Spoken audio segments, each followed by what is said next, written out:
Welcome to the deep dive. Today we're really digging into some fascinating sources that explain how prejudice works now in the modern era. It's really about this huge shift, away from the really obvious, legally backed discrimination, the kind we call Jim Crow racism. Hmm.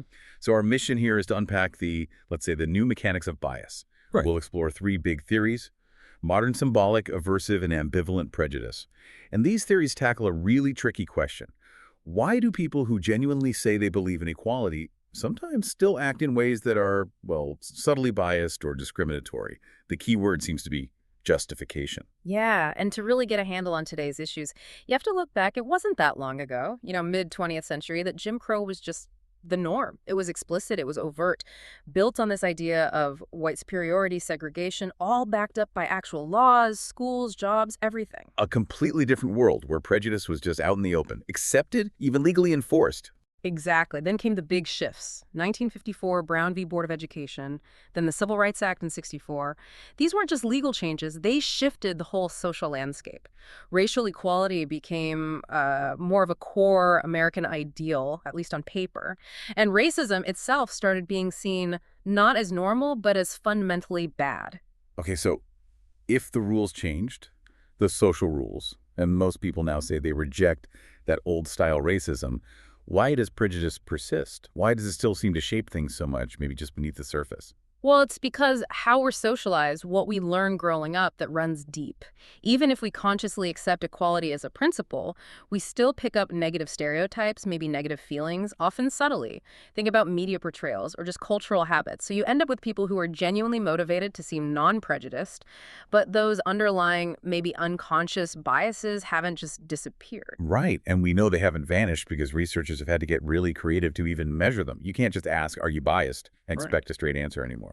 Exactly. You need methods that get around our conscious defenses. Things like physiological measures, tracking tiny changes in reaction time, or skin conductance, which can show anxiety or discomfort before someone even realizes they feel it.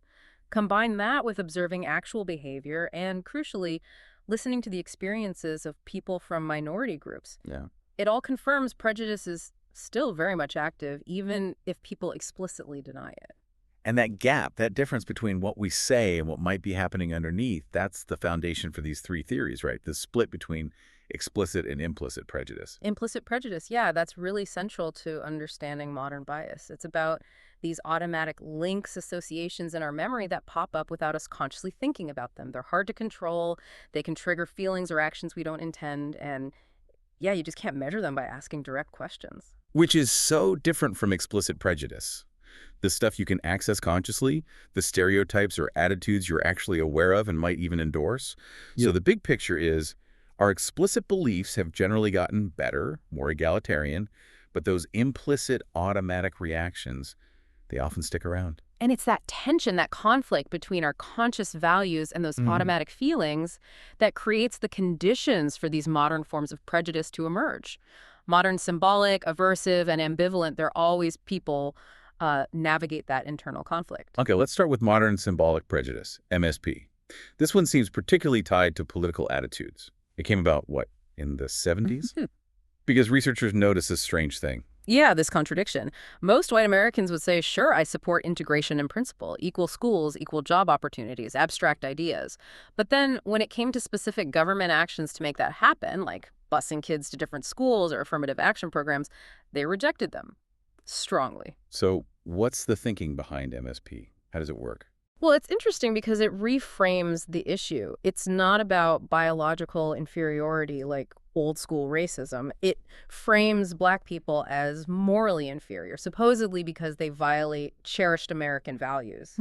Values like, hard work, individualism, pulling yourself up by your bootstraps, that kind of thing. So MSP is kind of like a psychological workaround. Let someone feel racially neutral in their head. I believe in equality, but still oppose policies that promote equality by blaming the minority group for not living up to certain values. That's a good way to put it. And there are these 5 core beliefs that kind of prop it up. They're all linked. Okay, what are they? First, there's the belief that racism and discrimination just aren't really problems anymore, like we fixed that. Second, if there are still differences in how groups are doing, it's because Black people lack motivation or don't work hard enough. It's internal to the group. Third, following from that, any anger or protest about inequality is seen as unjustified. Why complain if you're not willing to work? Fourth, the idea that Black people are looking for special favors or handouts instead of just working their way up. And finally, this feeling that, compared to white people, Black people are actually getting more than they deserve, maybe through government programs. Wow, that's a whole belief system. And it seems to hinge on a very specific interpretation of American values, particularly equality. Absolutely, and that's clear when you look at the psychology behind it. People high in MSP, they tend to accept one kind of equality but reject another. They're okay with equality of opportunity, the idea that everyone gets a fair shot at the starting line. But they push back hard against equality of outcome, the idea that society should try to make sure people end up in roughly equal positions. They also tend to really strongly believe in that traditional individualism, maybe feel like social programs benefiting minorities come at their expense, and often, frankly, don't have much personal contact with Black people, which lets those symbolic beliefs just sit there unchallenged. And the bottom line for behavior. With MSP, discrimination happens, but Only when it can be justified. When the person can tell themselves, and maybe others, that their negative action wasn't about race, it was about something else, like violating values or lack of effort, the justification is built right in. Okay, that's MSP. Now let's switch gears to aversive prejudice, AP. This sounds like a different kind of person. It is. These are people who explicitly, genuinely do believe in equality. They often support programs aimed at reducing inequality. No conscious endorsement of those negative stereotypes we just talked about. But they still hold these lingering, implicit, negative feelings. It's not usually hostility or hate, more like discomfort, unease, anxiety even when interacting with minority group members. So how does that play out in their behavior? If they believe in equality but feel uncomfortable. Avoidance is key. They try to steer clear of interracial situations. If they have to interact, they tend to be very careful, very proper, polite, but maybe cold, distant, because being seen as unprejudiced is really important to their self-image. So that internal conflict, believing in equality but feeling anxious, is really uncomfortable for them. They want to avoid anything that might expose that hidden feeling. That's a really interesting contrast with MSP. Yeah. MSP folks reject the programs, but AP folks might actually support them, at least in principle. Their problem isn't the policy, it's the personal interaction, the anxiety it triggers. Exactly. The anxiety drives the behavior. And similar to MSP in a way, their discrimination isn't usually blatant. They won't do something obviously prejudiced, but they will discriminate if they can find a non-racial excuse. If the situation gives them an out, a way to rationalize acting negatively without blaming race. Can you give an example of that, how that situational excuse works in practice? Yeah, there's some classic research, especially around hiring. Imagine students evaluating job candidates. The candidates are either Black or white, and their qualifications are manipulated. Sometimes the candidate is clearly strong, sometimes clearly weak. In those cases, race doesn't seem to influence the recommendations. Makes sense. But when the candidate has mixed qualifications, some good points, some weaknesses, it's ambiguous. That's where the bias shows up. Students become significantly more likely to recommend the white candidate over the Black candidate with the exact same mixed profile. So the ambiguity provides the cover. It's not I'm biased. It's, well, it was a tough call. Their record was mixed. I just went with the slightly safer bet, which happens to be the white candidate. Precisely. The prejudice hides in that ambiguity. Or think about helping behavior. Studies show white people might offer less help to a Black person compared to a white person, but only if offering help is inconvenient or involves some small risk. The inconvenience becomes the non-racial reason for not helping. Oh, I was in a hurry, or it seemed a bit risky. That need for a convenient out, a justification, really seems central to AP. Okay, let's move to the third one. Ambivalent prejudice, or AMP. This sounds messy, holding conflicting feelings at the same time. Yeah, it's exactly that. Holding genuinely positive attitudes, maybe sympathy for disadvantage, belief in equality alongside those lingering negative attitudes. Things like aversion or focusing on ways the group seems different or deviant from the norm. Where does that ambivalence, that push and pull come from? The theory suggests it stems from a clash between two really core American values, both active inside the same person. On one hand, you have individualism, hard work, personal responsibility, self-reliance.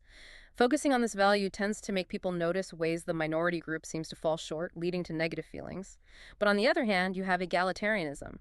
the belief in equality, fairness, maybe even a responsibility to help people who are struggling or disadvantaged. Focusing on this value leads people to see the disadvantage, the systemic issues, and feel positive things like sympathy. Okay, so they're feeling pulled in two directions, sympathy and maybe resentment or judgment, all at Yeah. once. You said this conflict is threatening to their self-image. Why? And what do they do about it? Well, feeling both positive and negative like that creates internal static. Anxiety, guilt, confusion. It makes it hard to feel like a consistent, good, moral person. To get rid of that uncomfortable feeling, they engage in something called response amplification. It's like they're overcompensating for the internal conflict. Response amplification. So their reaction to someone from the stigmatized group is just bigger, more intense than it would be normally. Exactly. More extreme. And the direction of that extreme reaction, whether it's super positive or super negative, depends on the immediate situation. What cues are present? If the situation highlights the person's positive qualities or their disadvantage, the ambivalent person might react in an overly positive, maybe even gushing way. But if the situation highlights something negative or something that triggers their individualistic judgment, they might react in an overly negative, harsh way. They overshoot either way to reduce that internal tension. That overly positive reaction Hmm. that connect to this idea of benevolent prejudice, doesn't it? It Yeah. sounds good, benevolent, kind, but the sources say it's actually problematic. Why? Yeah, it's tricky because it looks positive on the surface, sympathy, wanting to help, but it's often linked to underlying negative stereotypes, like seeing the group as needing protection or guidance, like children. And it can have real downsides. It can feel patronizing to the person receiving it. Giving someone overly positive feedback that isn't accurate doesn't help them improve. It can set them up to fail later. And maybe most importantly, acting benevolently gives the prejudiced person what researchers call moral credentials.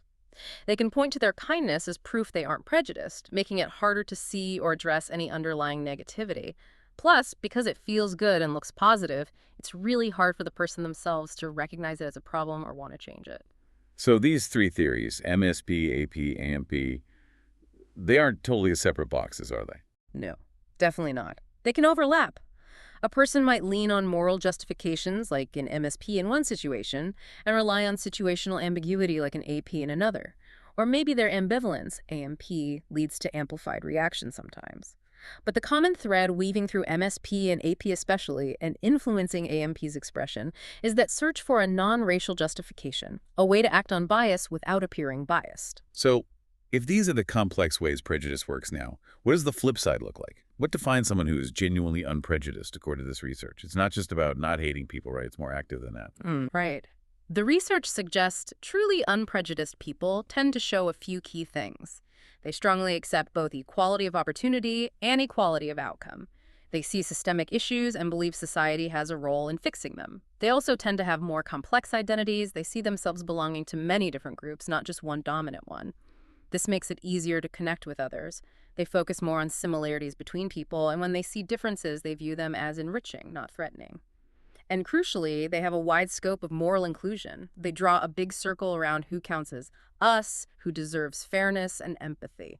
Okay, so wrapping this up, what's the big takeaway for you listening to this?